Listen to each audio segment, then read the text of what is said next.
Hello student, রীতি ক্লাসরুমে তোমাদের সবাইকে স্বাগত। আজকে তোমাদের সঙ্গে আলোচনা করব তৃতীয় শ্রেণীর দ্বিতীয় পর্যায়ক্রমিক মূল্যায়ন 2024 সালের রায়োমেটিন প্রশ্ন বিচিত্রা থেকে ইংরাজি বিষয়ের মডেল কোশ্চেন নাম্বার যে 1 নম্বর সেটটি আছে, আজকে তারই সমাধান করে দেবো। চলো আর দেরি না করে এবার আমরা দেখে নিই। প্রথমে দেখো, ওয়ান্দাকে দিয়েছে write the answer of the following question in full sentence. এর আগে আছে how did the intelligent fish save himself, যে বুদ্ধিমান মাছটি নিজেকে কিভাবে রক্ষা করেছিল। অ্যান্সারটি হবে the intelligent fish act as if he was dead, the fisherman through him back into the lake. বুদ্ধিমান মাছটি মরে যাওয়ার অভিনয় করেছিল এবং জেলে তাকে মৃত ভেবে হ্রদের জলে ফেলে দিয়েছিল। বিদায়কে দেখো, what did the first fish believe, প্রথম ফিশটা কি বিশ্বাস করতো। অ্যান্সারটি হবে the first fish believed in fact, প্রথম মাছটি বিশ্বাস করত ভাগ্যকে। সিদাকে আছে what are the causes of water pollution, জল দূষণের কারণ কি। অ্যান্সারটি হবে water is pollution by chemicals from factories, dirty water falls from drain to river. জল দূষণ হয় ফ্যাক্টরির কেমিক্যাল থেকে এবং ড্রেন দিয়ে যে নোংরা আবর্জনা নদীতে পড়ে সেখান থেকে জল দূষণ হয়।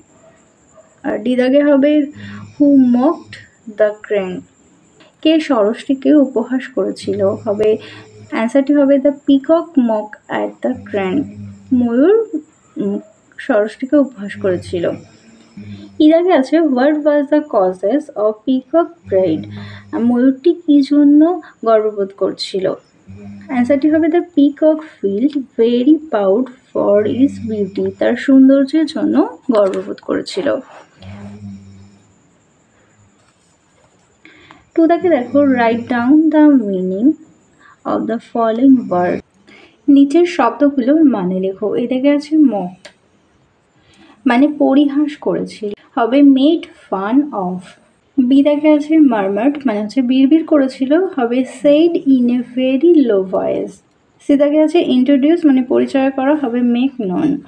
ডিদাকে আছে শর্টেজ মানে হচ্ছে অভাব, হবে স্কারসিটি। ডিদাকে আছে গার্বেজ মানে হচ্ছে আবর্জনা, হবে dirty wash product that are throw out. এরপরে থ্রি দাগে চলে যায়। থ্রি দাগে দিয়েছে fill in the blanks with the word giving in the help box, help box থেকে নিয়ে শূন্যস্থানগুলো পূরণ করতে হবে। দেখো হেল্প বক্সে দিয়েছে গ্রিন মানে হচ্ছে সবুজ, রুটস মানে হচ্ছে মূল, প্রিন্সেস মানে হচ্ছে দাঁড়া, আর গিলস মানে হচ্ছে ফুলকা। তাহলে এ দেখা হবে fishes breathe in water with the help of gills মানে হচ্ছে ফুলকার সাহায্যে মাছরা শ্বাস নেয়। বিদাকেটি হবে the crab pinches with its pinches, কাঁকড়াগুলো দাঁড়া দিয়ে হচ্ছে কামড়ে দেয়। Trees make the world green, গাছেরা পৃথিবীকে সবুজ তৈরি করেছে। আর ডিদাকেটে হবে roots draws water from soil. চলো এবার ফোর দাগেটি দেখি। ফোর দাগে আছে fill in the gaps with appropriate word. দেখো প্রেজেন্ট আর পাস্ট ফর্ম দিয়ে করতে হবে। এই দাগেটি হবে লিভ, হবে লিভড, স্টে হবে স্টেইড, ফিল হবে ফেল্ট, মক হবে মকড, রিড হবে রেড, রাইট হবে রোড। 5 দাগে আছে write down fish 8 lines of the rhyming 20 frogs. দেখো লিখে দিয়েছি। 6 দাগে আছে ট্রান্সলেশন ইন্টু ইংলিশ। এদিকে আছে পৃথিবী সূর্যের চারিদিকে ঘোরে, হবে the earth revolves around the sun. The earth revolves around the sun. পিঁপড়ের ছোটি পা আছে and have 6 legs. রাম মাঠে ফুটবল খেলছে. Ram is playing football in the field. মা একটি বই পড়ছে. Mother is reading a book. Ram মাছ ধরছে. Ram is fishing. বৃষ্টি পড়ছে. It is rain. এরপরে 7 থেকে আসছে write few lines about your best friend.